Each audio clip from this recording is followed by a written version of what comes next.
20 pangalan ng mga tinuturing daw na persons of interest ng NBI at posibleng makapagtuturo sa kung sino ang nakausap umano ni Vice President Sara Duterte para ipapatay si Pangulong Bongbong Marcos.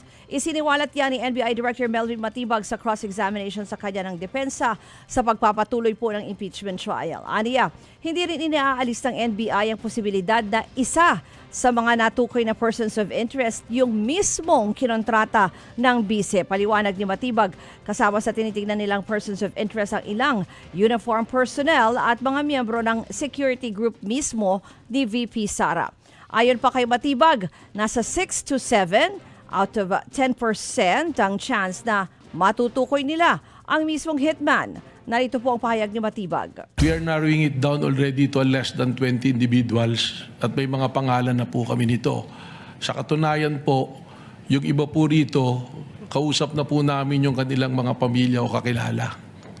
So, ganun po yung proseso. That's why sinabi ko, baka in 3 to 6 months, we can finally identify kung sino yung personalidad na yun. Siguro po from the scale of 1 to 10, dadudun po tayo ngayon sa 6 to 7 po. 6 to 7 na merong kalalabasan na magtuturong may nakontrata.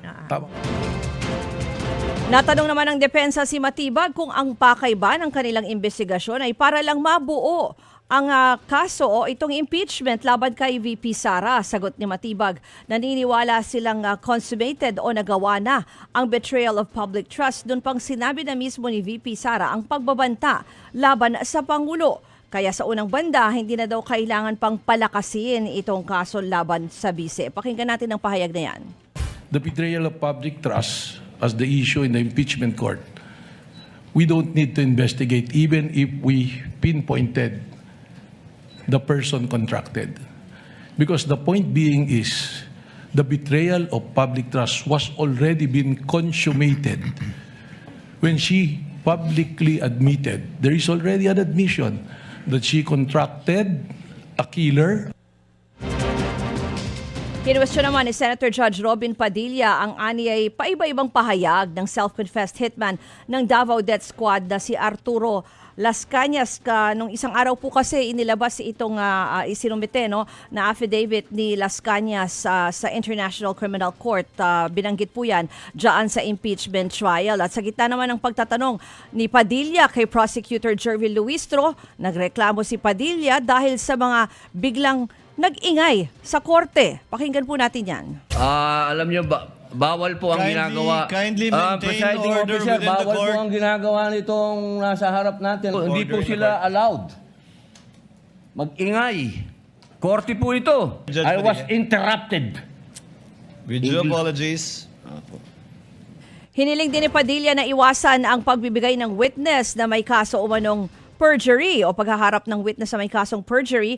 Pagiging patas daw ito, lalo't binigyang diin niya na hindi pinapayagan ng ombudsman na sumali ang mga senador na may pending case. Pero finact-check po ni House Prosecutor Jervil Luistro si Padilla, wala daw sa sino mang witness na ipinresinta ng prosekusyon ang may pending case. Kasunod niyan, humiling ng clarification si Luistro kay Padilla na tila hindi naman nagustuhan ng senador.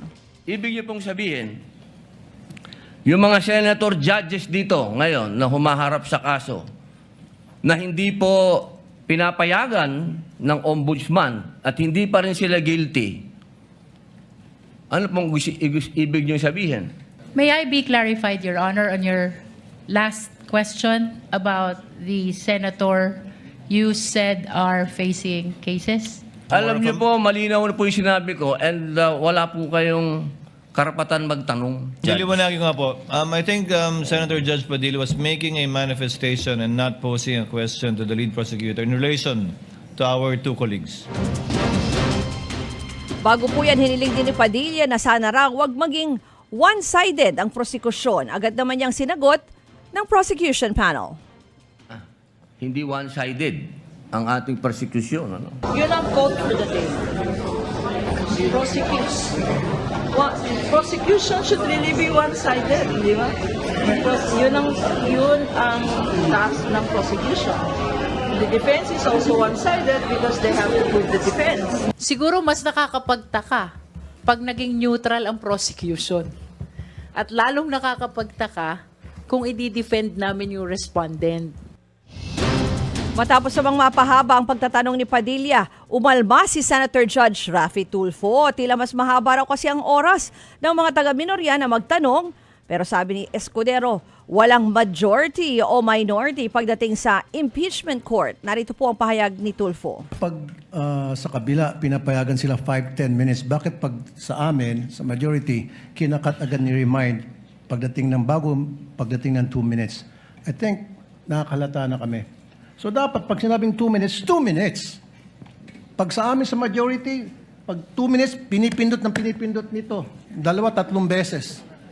Totoo yan. Pero pag sa minority, umaabot na ng 5 minutes, 10 minutes. At meron akong record yan. Pinapayagan. Why?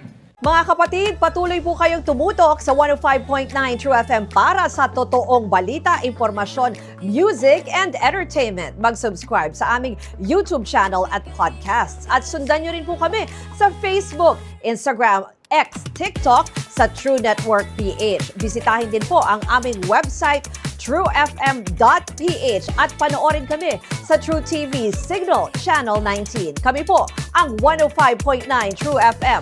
Laging true sa'yo, kapatid.